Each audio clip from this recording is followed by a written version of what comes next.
One moment, please. 1, 2, 3, 4. Hello, NBC. Hello, NBC. This is KGU in Honolulu, Hawaii. I am speaking from the roof of the Advertiser Publishing Company building. We have witnessed this morning a distant view, a great battle off Pearl Harbor, and a severe bombing of Pearl Harbor by enemy planes, undoubtedly Japanese. The city of Honolulu has also been attacked and considerable damage done. This battle has been going on for nearly 3 hours. One of the bombs dropped within 50 feet of KGU Tower. It is no joke, it is a real war. The public of Honolulu have been advised to keep in their homes and await results from the Army and Navy. There has been fierce fighting going on in the air and on the sea. The heavy shooting seems to be 1, 2, 3, 4. Just a moment, little interruption. We cannot estimate yet how much damage has been done, but it has been a very severe attack. The Navy and Army appear now to have the air and the sea under control. Just a minute. May I interrupt just a second, please? This is the telephone company, the chief operator. Yes? We tried to get you on an emergency call. Could you tell me? Well, we're talking to New York now. Please, 3, 4. Hello, NBC. Is Wall ready? 1, 2.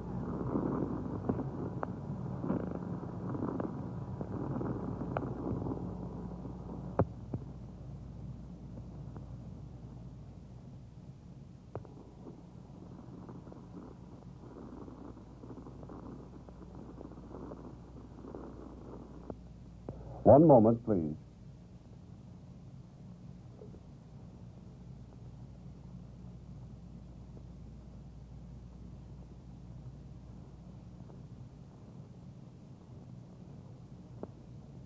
Ladies and gentlemen, we're standing by for further word from Honolulu, and we expect to rejoin them in just a moment. However, here's a bulletin which has just come into the NBC newsroom in New York.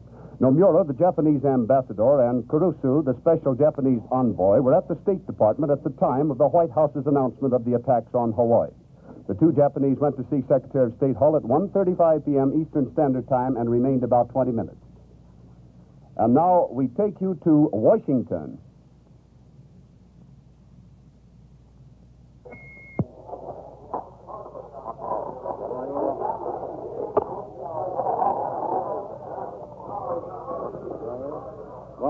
Talking from the newsroom of the White House in Washington. We've just come back from Secretary Early's office with word that the President has called his cabinet for tonight at 8:30. Later he'll see the congressional leaders to discuss the unwarned bombing of Manila, of Honolulu, of the torpedoing of a cargo ship 1,300 miles from San Francisco, and distress signals from another ship only 600 miles from our own coast to the Japanese.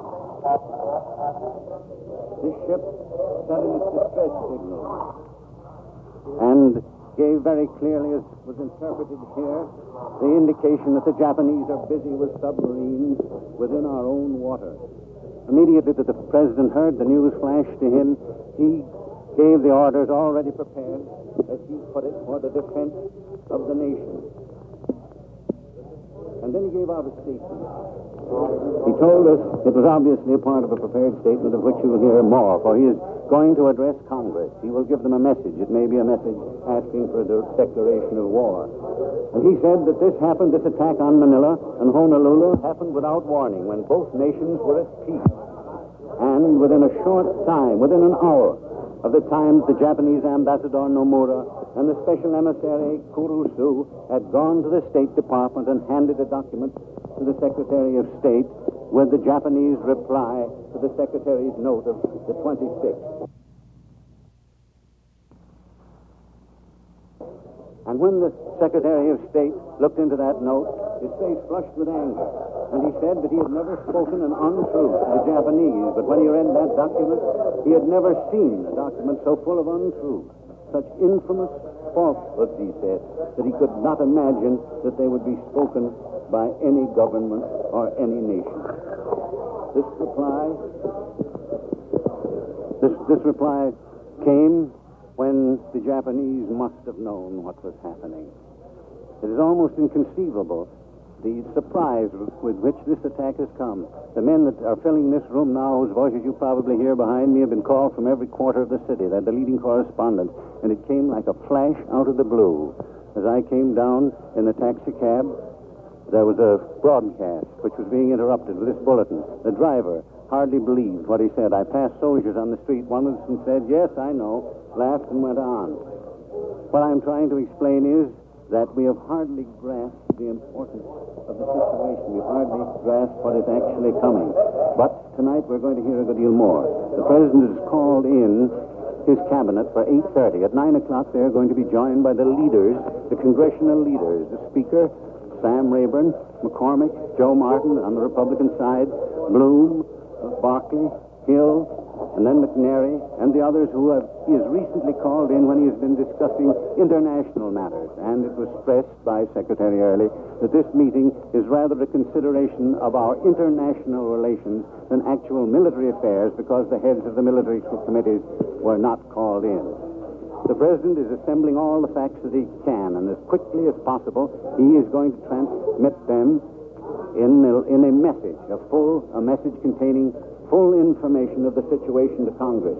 And undoubtedly, that will be the consideration of whether or not a formal war will be declared. Already Senator George has said that while this happened partly in expectation, nevertheless it was a surprise, and it means only one thing. He says it means an open declaration of war. And he added that it will put the United States on a war basis which may last for 2 or 3 years. Only yesterday, I sat with Emissary Kurusu in the Japanese embassy. He smiled, talked pleasantly, and explained that there was still hope, that the only trouble was that we mustn't discuss principles, that we must discuss the actual happenings. He said that after a nation was at war for 4 years, that they must be treated with a certain sympathy and tact, that there would be no difficulty in arranging the situation between Japan and the United States if we laid aside for the moment the discussion of general principles which could be agreed upon later and discussed the realistic question. Earlier, the Japanese viewpoint expressed to me was this: the Japanese people are 90% against war, the Japanese spokesman said to me. But, he said, the Japanese people, the majority of them, all of them, are willing to fight over the Chinese question. And then he went on to explain that China was a peculiar situation and must be so regarded. Nevertheless, the attention, the effect of these conversations have been such as to lead us to believe that, at least for the present, Japan was not to take any overt step, nor was she to give an answer which would be impossible for the United States to accept. It was a status quo. Nevertheless, there was a feeling here that Japan was merely putting off the evil day.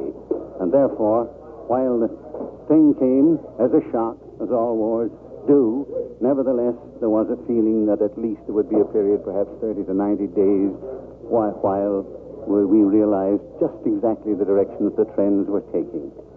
I recall very well that I was sitting in the Reichsrundfunkhaus in Berlin when I carried the news that Hitler had launched his legions into Poland.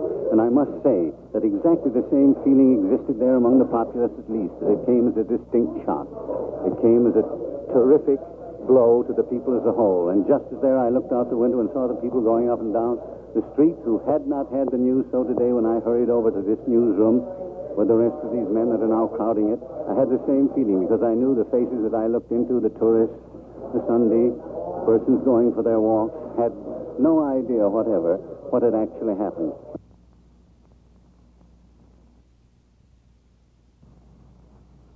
Or what it means. What it is to mean, we can only know as developments are revealed. And the dispatches at present are all being released here through the White House. They're coming into the White House from the War and the Navy Department, carried immediately to the President's office, and whenever possible, Secretary Steve Early brings them down and reads them to us in this crowded room, or one of the secretaries comes out, or we're called into his office. They are attempting to keep us in touch with every development as it takes place, and we will try to do the same for you as soon as it comes. That's all for the moment, and thanks very much. Back in New York City, here's a bulletin. Honolulu, Japanese bombs killed at least 5 persons and injured many others, 3 seriously, in a surprise morning aerial attack today on Honolulu. The sky was filled with puffs of smoke from exploding shells fired by American Army and Navy anti-aircraft units.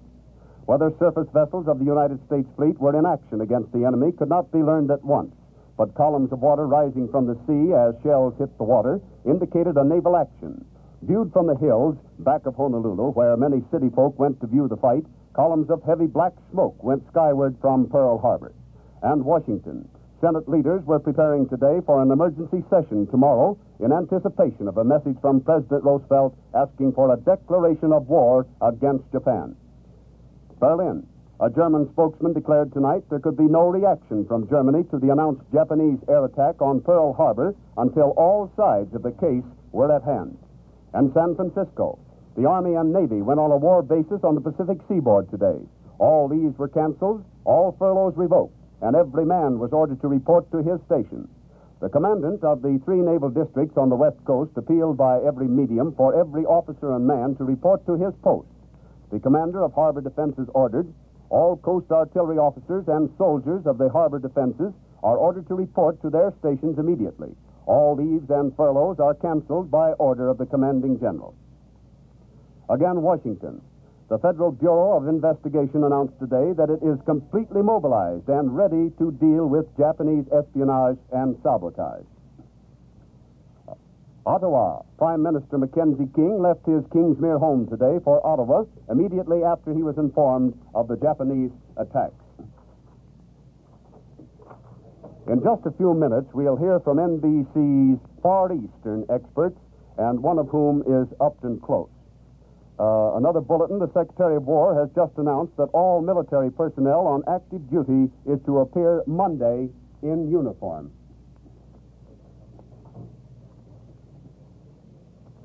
For the latest news on the Pacific situation, please keep tuned to this station.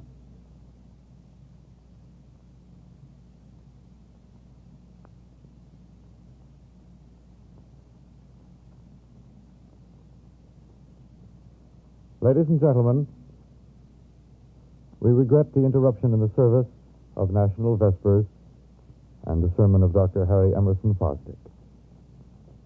We give you now music.